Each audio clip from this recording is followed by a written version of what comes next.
ঢাকায় শুরু হয়েছে ৩ দিনব্যাপী আবাসন মেলা। রাজধানী মহাখালী ওয়্যারলেস গেটে আহসান টাওয়ারের দ্বিতীয় তলায় প্রপার্টিজ কার্নিভাল নামের এই আবাসন মেলা চলবে ১২ থেকে ১৪ আগস্ট পর্যন্ত।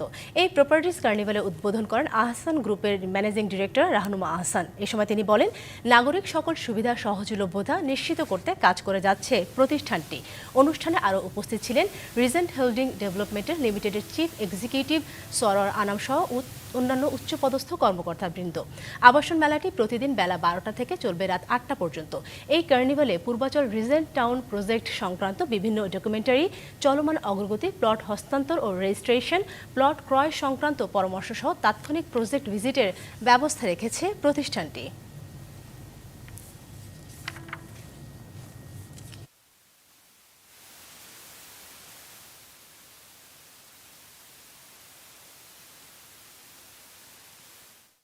এই বাসস্থান সমস্যা সমাধানকল্পে আমাদের দক্ষ বেশ কিছু কর্মী বাহিনী আমরা এই পূর্বাচল রিজেন্ট টাউনে আমরা চেষ্টা করছি যে আপনাদের যে স্বপ্নগুলো বাস্তবায়ন করার লক্ষ্যে আহসান গ্রুপের sister concern Regent holdings development লিমিটেডের পক্ষ থেকে পূর্বাচল রিজেন্ট টাউন একটা প্রপার্টি কার্নিভাল ফেয়ারের আয়োজন করেছে।